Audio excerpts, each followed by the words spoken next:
Entonces, en relación a ese tipo de acción, vamos a ver en que la unión actina-miosina, vamos a ver cuál es correcta en relación a estas premisas. Por ejemplo, el calcio se va a unir a la troponina C, el calcio se une a la troponina I o se une a la troponina T. Ya. Principalmente cuando se va a dar la unión de la cabeza de miosina con la actina, ahí tenemos un punto que no permite que se unan del todo, que es la troponina, con sus diferentes partes, tanto la troponina I, troponina T y troponina C. La troponina I es el soporte, podría decirse, o es la base de lo que es de la actina. La troponina C va a ser la que se va a unir al calcio, ¿ya?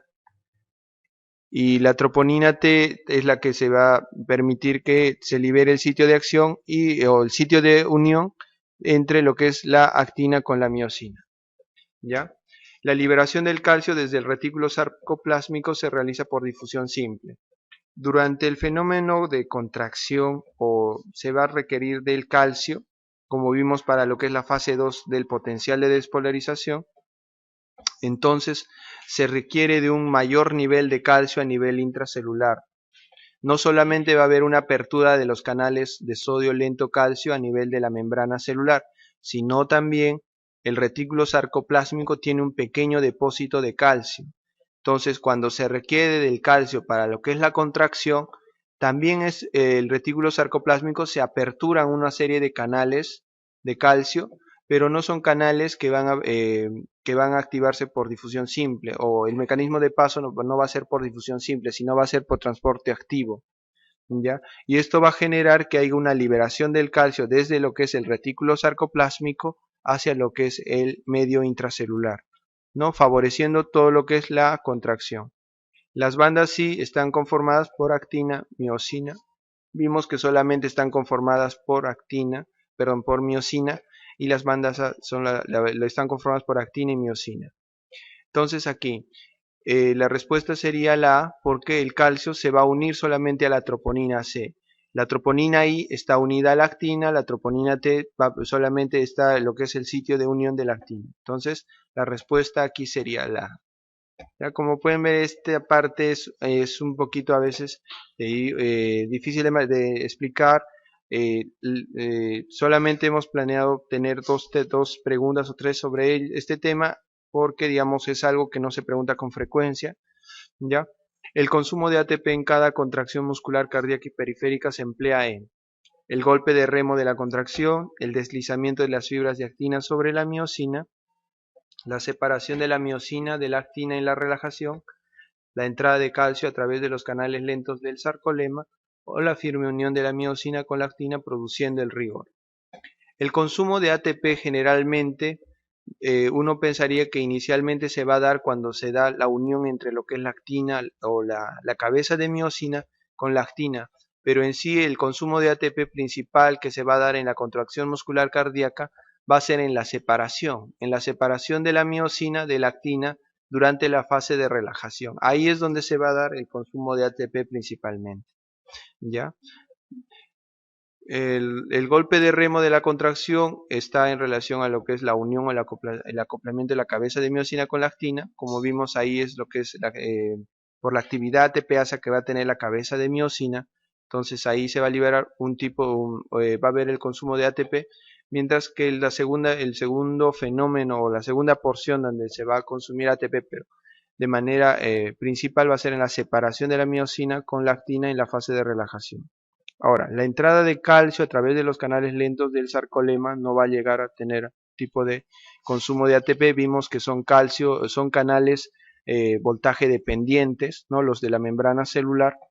Y bueno, la firme unión de la miosina con la actina produciendo el rigor. A este caso ya no hay ya no hay consumo de ATP, ¿no? En este caso ya eso es otro tipo de proceso. Entonces aquí la respuesta sería la C, ¿no? La separación de la miosina y de la actina en la fase de relajación. Dígame.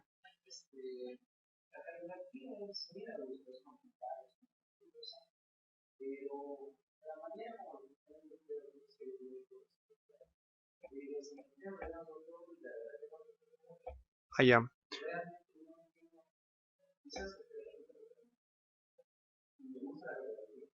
Ya, ya doctor, mire.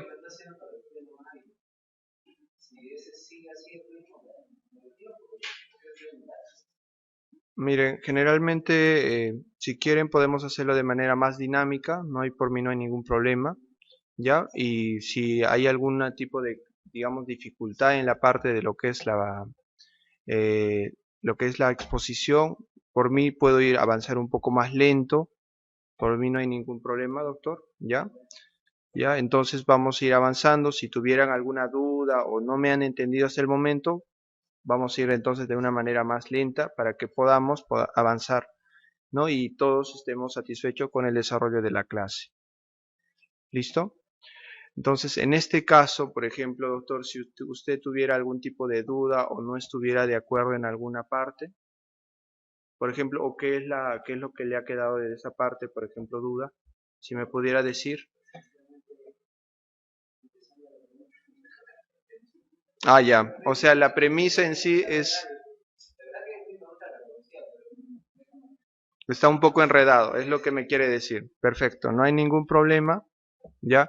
Aquí lo que la premisa quiere decir es que hay un consumo de ATP en cada contracción muscular cardíaca. Bueno, esto de periférica no sé, se emplea o sea, se refiere principalmente a en qué, bueno, lo que es lo que es la unión de la actina con la miosina, hay diferentes periodos donde va a haber consumo de una molécula de ATP. ¿Ya? Uno de ellos va a ser en lo que es por la unión de la cabeza de miosina con la actina, ¿no? Sabemos que la cabeza de miosina tiene actividad ATPase. Entonces, al unirse, ¿ya? Como vamos a ver en este esquema, el anterior, aquí, ¿no? Va a actuar principalmente tanto el ATP, interviene en el calcio y también como puede intervenir el ion magnesio. Entonces, a ese nivel se va a liberar, ¿no? Un ATP, se va a consumir, podría decirse, una molécula de ATP. ¿Perfecto? Lo siguiente es que durante lo que es el periodo de desacoplamiento, ¿no? Tenemos aquí ya un sarcómero contraído. Está unido tanto la miosina con la actina, ¿ya? Hasta ahí estamos en la fase de contracción, ¿no? Lo siguiente es que cuando hay ese fenómeno de desacoplamiento, en la fase de relajación, también va a haber el consumo de otra molécula de ATP. ¿Listo? Entonces, en este fenómeno de desacoplamiento, entonces se liberan tanto lo que es del sitio de unión de la actina, que estaba bloqueado, podría decirse, por la troponina, ¿ya? Con sus diferentes porciones, tanto la C, la I y la T, entonces se libera la cabeza de miosina y nuevamente vuelve a su estado basal. En ese caso es donde se va a llegar a consumir otra molécula de ATP. A eso es a lo que se refiere la pregunta. En sí, la pregunta lo que plantea es en qué situaciones podría decirse hay el consumo de ATP en lo que es el fenómeno de unión tanto de la actina como de la miosina. ¿Ya? Entonces, pero vamos a ver, aquí está. Entonces, bueno, en el golpe de remo de la contracción, en el deslizamiento de las fibras de actina sobre la miosina, no, en sí en este fenómeno no es donde se va a dar lo que es el consumo de ATP, vimos que es en la unión de la cabeza de miosina con la de actina, y el otro fenómeno donde se va a ver consumo de ATP va a ser en la separación de la miosina de la actina en la fase de relajación. ¿Ya? Ahora, en relación a la entrada de calcio a través de los canales lentos del sarcolema, eso ya lo hablamos en la parte de lo que es la despolarización y potenciales de acción. ¿Ya? Y la firme unión de la miosina con la actina produciendo el rigor, ¿no? Eso ya lo estamos viendo en lo que es ese es otro tipo de fenómenos, otro tipo de eventos, donde ahí, por ejemplo, ya está unida tanto la miosina con la actina y ya no hay ningún tipo de consumo o un mecanismo para que pueda haber actividad o liberación de ATP. ¿Ya? Entonces, a eso se refiere la premisa, entonces la respuesta sería la C, ¿no? El golpe de remo se refiere principalmente a lo que es la unión, entre la actina y miosina, pero en este caso no lo describen de esa manera. Supongo que por ello es que principalmente le dan hincapié a la separación de la miosina de la actina en lo que es la relación como el principal mecanismo del consumo de ATP. Pero bueno, habría que si no, no está del todo tan clara esta pregunta, la vamos a revisar, ya, porque como dice, tiene razón, en el golpe de remo podría estar, digamos, hay un consumo, como también en la separación de miosina. Bueno, si hasta aquí, digamos, hubiera alguna duda, alguna pregunta para poder avanzar, vamos a entrar a lo que es el ciclo cardíaco, ¿ya? Lo vamos a hacer de manera lenta para que puedan entenderme, ¿ya? Por ejemplo, dentro de lo que es el ciclo cardíaco, como saben, tenemos la sístole como la diástole, ¿no? El ciclo cardíaco tiene dos fases, tanto la sístole como la diástole. Entonces vamos a ir avanzando parte por parte, ya que cada una de ellas tiene diferentes fases, ¿no? Y en lo que es las fases de cada una de ellas, vamos a tener que ver lo que son la variación, las aperturas y cierre de las válvulas, tanto auriculoventriculares como la aórtica y la pulmonar, y la presencia de lo que es dónde, en qué momentos, en qué tipo de fases se va a dar lo que es tanto el primer ruido, segundo ruido, tercer ruido y cuarto ruido, ya que es importante y muchas veces conociendo lo que es el ciclo cardíaco podemos ir identificando. Por ejemplo, la primera fase de la diástole es la fase de llenado rápido.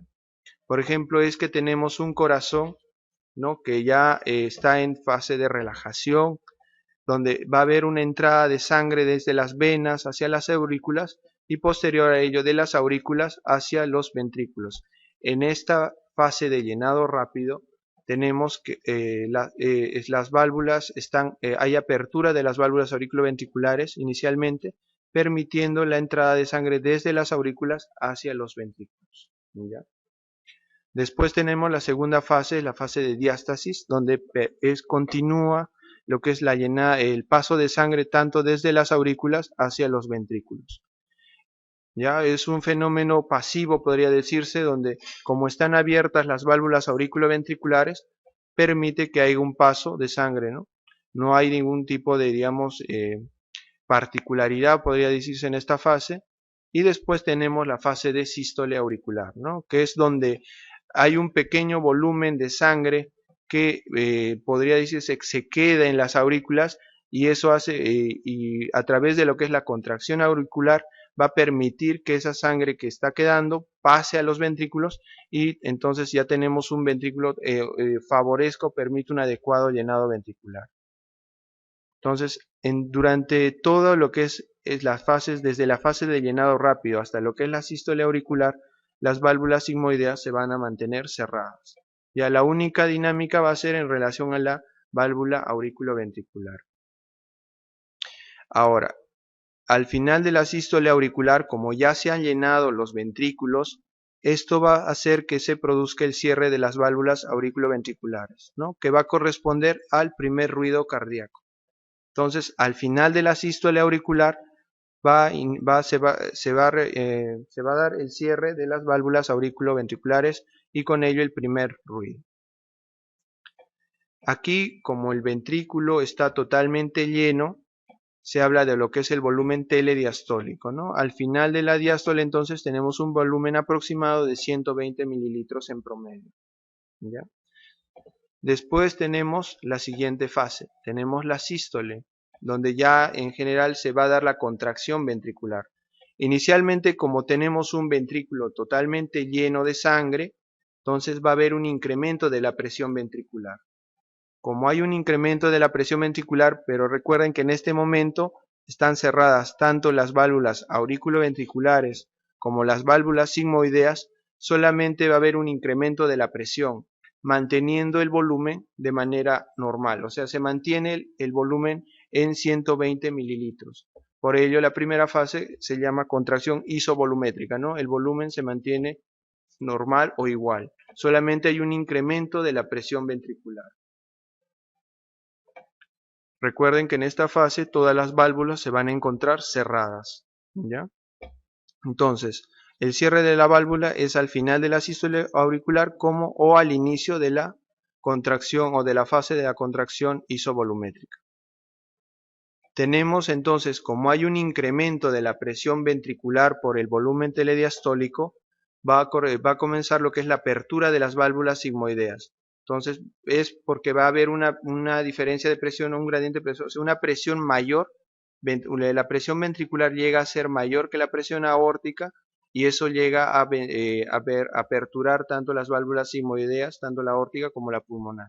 Entonces esto va a favorecer la segunda fase, la fase de eyección, donde hay un paso de sangre desde los ventrículos hacia la aorta como la pulmonar. Ya esa es la segunda fase, entonces ya hay una eyección de sangre, ¿no? Y cuando ya nuevamente baja la presión ventricular, ¿no? Por haber eyectado toda la sangre en los ventrículos, entonces nuevamente ya, se cierran las válvulas sigmoideas y se llega a producir el segundo ruido. Y ahí comienza lo que es la fase de relajación isovolumétrica, porque en esta fase ya las válvulas sigmoideas están cerradas, ¿no? Y hay una caída de la presión ventricular, ¿no? Manteniendo el mismo volumen, en este caso sería un volumen residual que va a quedar en los ventrículos, ¿ya? Entonces ya tenemos las tres fases, tanto de la diástole como las tres fases de la sístole, y como pueden ver hay una variación importante en relación a las válvulas. Y muchas veces lo que preguntan son ellos, ¿no? ¿En qué fases están cerradas? ¿En qué fases están abiertas? ¿En qué fase se producen tanto el primer ruido como el segundo ruido? ¿Ya? Aquí entonces recuerden tenemos un ventrículo totalmente ya ha eyectado toda la sangre hacia la aorta y a la pulmonar y lo que queda de sangre es el volumen telesistólico que correspondería al volumen al final de la sístole que en promedio es de 50 mililitros. Ya recordar también estos volúmenes que son importantes, muchas veces los llegan a preguntar, ¿no? Entonces y la diferencia entre lo que es el volumen telediastólico, o sea, sería todo el volumen que teníamos al final de la diástole en relación al volumen telesistólico, es el volumen de sangre eyectado hacia la aorta y a la pulmonar, que correspondería al volumen sistólico, al volumen stroke, que se interpreta mejor o es lo que nosotros valoramos principalmente va a ser la fracción de eyección, ¿no? Que en promedio es de 55 a 65%, ¿no? Una media de 60%, ¿ya? Entonces tenemos tres volúmenes importantes, un volumen al final de la diástole, un volumen al final de la sístole, que es el volumen residual, ¿no? Y un volumen de eyección, que es o volumen stroke o volumen sistólico, que es el volumen eyectado tanto hacia la aorta como la pulmonar, ¿ya? En sí, este es todo lo que es el ciclo cardíaco con las diferentes fases, con las variaciones que va a haber en cada una de ellas.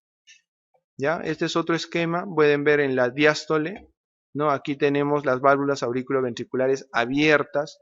Esto va a generar que haya un adecuado paso de sangre tanto de las venas hacia las aurículas y hacia los ventrículos, ¿no? Durante todo lo que es la diástole se mantienen cerradas las válvulas sigmoideas, ¿no? Tanto la aórtica como la pulmonar. Y como puede ver en la sístole, como ya los ventrículos están totalmente llenos de sangre, ¿no? Se cierran las válvulas auriculoventriculares y hay un incremento de la presión ventricular y esto hace que las válvulas aórtica y pulmonar se abran, favoreciendo la eyección de sangre, ¿no? Hacia la aorta y la pulmonar. Entonces en sí, en resumen, eso es el ciclo cardíaco. Hay bastantes preguntas en relación a este tema y todas van en relación a ello, ¿no? Tanto la sístole como la diástole. Por ejemplo aquí, la fase de relajación isovolumétrica. Ya vimos que es la fase donde ya el ventrículo ha eyectado todo el volumen de sangre, el volumen sistólico o volumen stroke.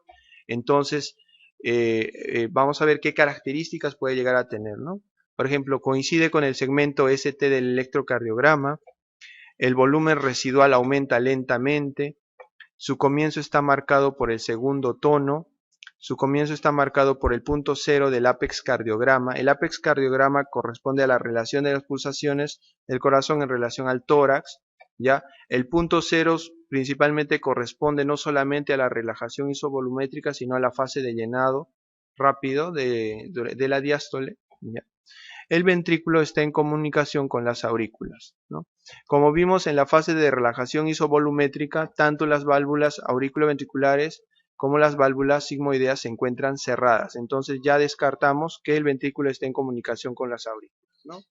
El comienzo de lo que es el apex cardiograma, dijimos, el punto cero no solamente corresponde a la relajación isovolumétrica, sino también a la primera fase de la diástole, que es la fase de llenado rápido. Entonces ya las dos de aquí no son la respuesta. Ahora, coincide con el segmento ST del electrocardiograma, en sí no solamente coincide con el segmento ST, ¿ya? Es parte de la onda T también. El volumen residual aumenta lentamente. Dijimos que en la relajación isovolumétrica no hay variaciones de volumen. Tenemos ahí un volumen sistólico que se mantiene, ¿no? En promedio de 80 mililitros. ¿Ya? Entonces aquí su comienzo está marcado por el segundo tono, ¿no? Entonces, como va a haber disminución del volumen de eyección, se cierran las válvulas sigmoideas y se produce el segundo tono. Esa sería la respuesta, ¿no? Como ese es el evento importante que se va a llegar a producir en la fase de relajación isovolumétrica, ¿no? La respuesta en esta sería la C, ¿no? El segundo tono se da en la fase de relajación isovolumétrica. Aquí tenemos otro esquema, ¿ya? Donde están las diferentes fases del ciclo cardíaco. Como pueden ver aquí, lo que tratan de asociar es tanto las variaciones de la presión ventricular, tanto de la presión aórtica, la presión auricular, en relación a lo que son la formación de los ruidos cardíacos, la onda del pulso venoso y lo que es el electrocardiograma, ¿ya? Primero tenemos la fase A, que, bueno,